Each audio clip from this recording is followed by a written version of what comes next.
Hello viewers, welcome to my YouTube channel Nandini kitchen recipe. আজ আমি আপনাদের সঙ্গে শেয়ার করব কেএফসি স্টাইলে চিকেন ফ্রাই। কেএফসি স্টাইলে চিকেন ফ্রাই তৈরি করা আহামরি তেমন কিছুই নয়, জাস্ট একটু ধৈর্য আর সময়ের ব্যাপার। আমার আজকের রেসিপিটা আপনারা শেষ পর্যন্ত দেখবেন এবং ভালো লাগলে অবশ্যই লাইক, কমেন্ট এবং শেয়ার করতে ভুলবেন না। চলুন রেসিপিটা দেখে নিই। চিকেন ফ্রাই করার জন্য চিকেনের লেগ পিস এবং থাই ও স্কিন থেকে আমি বড় বড় পিস করে নিয়েছি। আপনারা চাইলে শুধু লেগ পিস দিয়েও চিকেন ফ্রাই করতে পারেন। এখন আমি কিছু মশলা অ্যাড করে দেব। 1 চামচ দেব আদা বাটা, 1 চামচ রসুন বাটা, 2 চামচ সয়া সস দিয়ে দেব,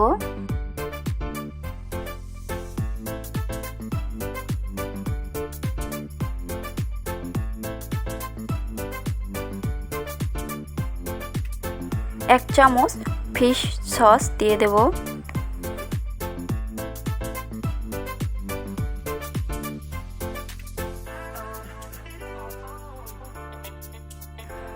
1 চামচ ঝালের গুঁড়া,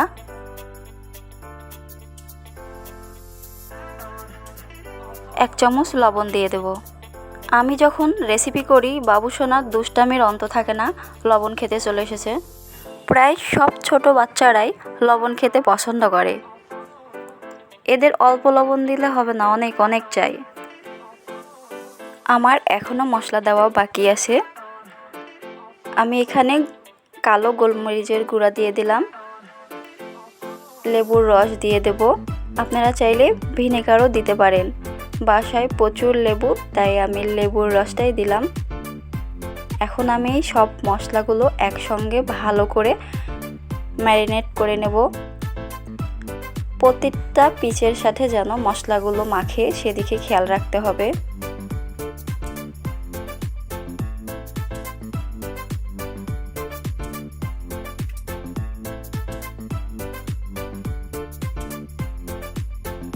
ভালোভাবে ম্যারিনেট করার পর সারা রাতের জন্য নর্মাল ফ্রিজে রেখে দিলে ভালো হয়।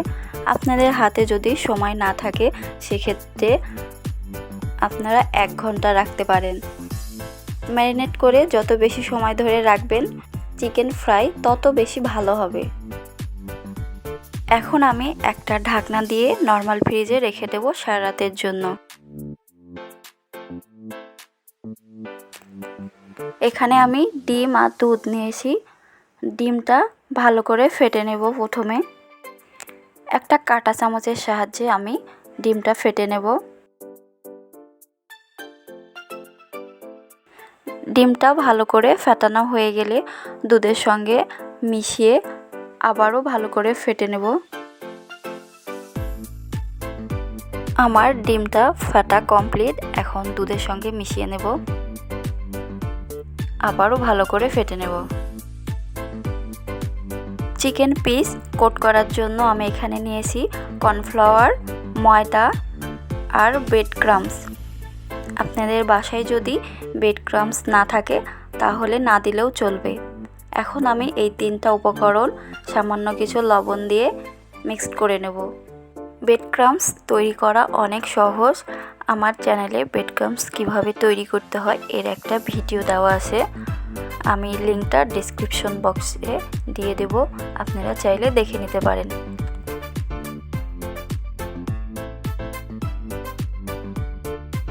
চিকেন পিসগুলো আমি ম্যারিনেট করে সারা রাত নর্মাল ফ্রিজে রেখেছিলাম।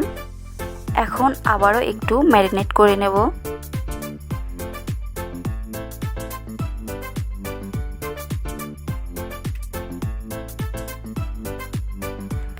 ম্যারিনেট করা হয়ে গেছে। এখন আমি ময়দার মধ্যে কোট করে নেব।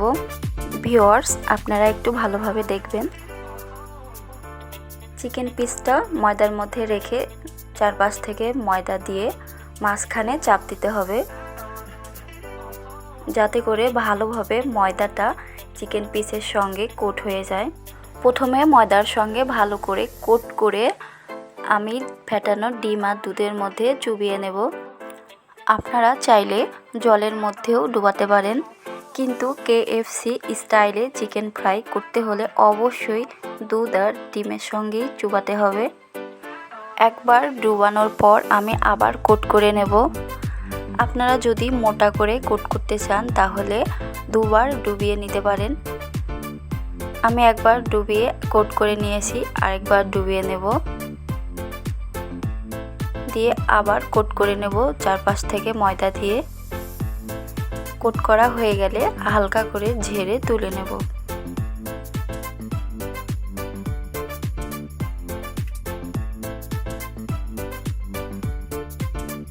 ভিউয়ার্স, আপনাদের বোঝার সুবিধার্থে আমি আরেকটা কোট করে দেখিয়ে দিচ্ছি।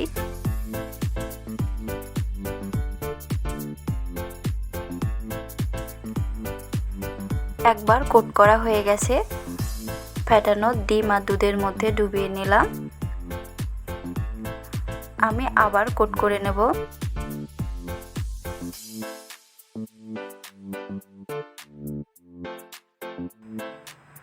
আরেকবার কোট করা হয়ে গেলে আমি আবারও ফেটানো দুধ আর ডিমের মধ্যে ডুবিয়ে নেব। আবারও ময়দা দিয়ে ভালো করে কোট করে নেব। কোট করা হয়ে গেলে হালকা করে ঝেড়ে তুলে নেব। আমি একই প্রসেসে বাদবাকি চিকেন পিসগুলো কোট করে নেব। আমার সব চিকেন পিসগুলো কোট করা হয়ে গেছে। আপনারা চাইলে এভাবে প্লেট ধরে ডিপ ফ্রিজে কিছু সময়ের জন্য রেখে দিতে পারেন। তারপর ডিপ ফ্রিজ থেকে বের করে একটা কন্টেনারের মধ্যে করে সংরক্ষণ করতে পারেন।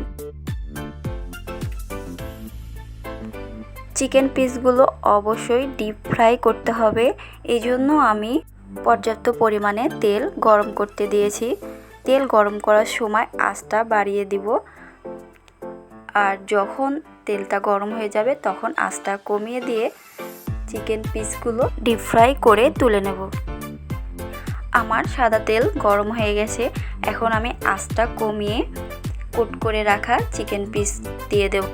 চিকেন পিসগুলো অবশ্যই ধৈর্য সহকারে ভাজতে হবে, তা না হলে ক্রিস্পি ভাবটা আসবে না আর ভিতর থেকে মাংসগুলো সেদ্ধ হবে না।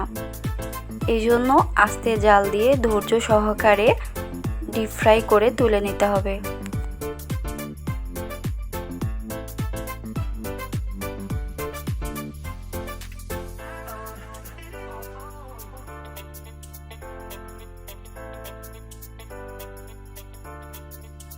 KFC স্টাইলে চিকেন ফ্রাই আমার রেডি। এখন আমি তুলে নেব। একই প্রসেসে বাকি চিকেন পিসগুলো ফ্রাই করে নেব।